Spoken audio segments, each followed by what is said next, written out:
ശബരിമല സ്വർണ്ണക്കൊള്ളയിൽ പാളികളുടെ കാലപ്പഴക്കത്തിൽ വ്യക്തത തേടാൻ SIT. പാളികളുടെ കൃത്യമായ കാലപ്പഴക്കം റിപ്പോർട്ടിലില്ല. VSSയുമായി വീണ്ടും ചർച്ച നടത്തും. പാളികളുടെ ശാസ്ത്രീയ ഘടനയിൽ വ്യത്യാസമുണ്ടെന്ന് കണ്ടെത്തിയതിനെ തുടർന്നാണ് നടപടി. VS അനു വിവരങ്ങളുമായി ചേർന്നുണ്ട്. Anu, good morning. 1998 സ്വർണം പൊതിഞ്ഞ മറ്റ് പാളികളുമായി നടത്തിയ താരതമ്യ പഠനത്തിന്റെ അടിസ്ഥാനത്തിൽ SIT തയ്യാറാക്കിയ റിപ്പോർട്ട് കണ്ടെത്തൽ അതിൽ ആയിരുന്നു ഈ സ്വർണത്തിൽ കുറവുണ്ട് എന്നൊരു കണ്ടെത്തലുണ്ടായത്. പക്ഷേ ഇപ്പോ അതിന്റെ കാലപ്പഴക്കം തേടുന്നു SIT. എങ്ങനെയാണ് നീക്കങ്ങൾ? VSSയോട് ഇക്കാര്യം ആവശ്യപ്പെടാനാണോ SIT നീക്കം?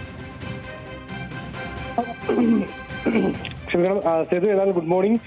ഈ ശബരിമല സ്വർണ്ണക്കൊള്ളയുമായി ബന്ധപ്പെട്ട് മറ്റൊരു നീക്കത്തിലേക്ക് കൂടി പ്രത്യേക സംഘം കടക്കുന്നു. അതിന്റെ പ്രധാനപ്പെട്ട കാരണം നിലവിലെ ഈ VSSയുടെ റിപ്പോർട്ട് പ്രകാരം ഇതിന്റെ ഈ പറയുന്ന ശാസ്ത്രീയ ഘടനയിൽ വ്യത്യാസമുണ്ട്. അതായത് ഈ കട്ടളപ്പാളി, അതുകൂടാതെ ദ്വാരപാലക ശില്പങ്ങൾ എന്നിവയിലെ പാളികളുടെ സ്വർണത്തിന്റെ അളവും മറ്റ് ഇതുവരയ്ക്കും മറ്റ് അറ്റകുറ്റപ്പണികൾ നടത്താത്ത ഇടങ്ങളിലെ സ്വർണ്ണപ്പാളികളുടെയും പാളികൾ തമ്മിൽ വ്യത്യാസമുണ്ട്. അതായത് ഈ സ്വർണം അവിടെ നിന്ന് മോഷ്ടിച്ചു എന്ന് സ്ഥിരീകരിക്കുന്നതാണ് റിപ്പോർട്ട്. പക്ഷേ ഇപ്പോൾ നിലവിലിരിക്കുന്നതിന്റെ കാലപ്പഴക്കം നിശ്ചയിച്ചില്ല. അപ്പൊ കാലപ്പഴക്കം നിശ്ചയിച്ചാൽ മാത്രമേ ഇവർ വീണ്ടും ഈ പറയുന്ന സ്വർണം അത് ഡ്യൂപ്ലിക്കേറ്റ് സ്വർണം കൊണ്ടുവച്ചതാണ്. അതായത് യഥാർത്ഥ പാളികൾ അഴിച്ചു മാറ്റി വേറെ പാളികൾ തന്നെ ചെയ്ത് ഈ ചെമ്പ് പാളി ഉൾപ്പെടെ മാറ്റിയതാണോ എന്നുള്ള കാര്യത്തിൽ ഒരു വ്യക്തത വരുത്താൻ വേണ്ടി കഴിയും. അതുകൊണ്ട് ഈ പറയുന്ന പാളികളുടെ കാലപ്പഴക്കം കൊണ്ട് നിശ്ചയിക്കണം എന്നുള്ളൊരു ആവശ്യം ഒരുപക്ഷെ ഇന്ന് തന്നെ ഹൈക്കോടതിയിൽ ഇന്ന് റിപ്പോർട്ട് സമർപ്പിക്കുമ്പോൾ അന്വേഷണ സംഘം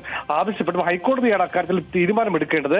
അതൊരു ആവശ്യം മുന്നോട്ട് വെക്കാനാണ് പ്രത്യേക സംഘത്തിന്റെ നീക്കം. അതായത് ഈ പറയുന്ന ദ്വാരപാലക ശില്പങ്ങളിലെ ഉൾപ്പെടെയുള്ള ഈ പാളികളുടെ കാലപ്പഴക്കം കൊണ്ട് നിശ്ചയിക്കണം എന്നൊരാവശ്യം VSSയോട് ആവശ്യപ്പെടാൻ വേണ്ടി ഇത് പ്രത്യേക സംഘം ഹൈക്കോടതിയിൽ പറയുമെന്നാണ് മനസ്സിലാക്കാൻ വേണ്ടി സാധിക്കുന്നത്. സേതു.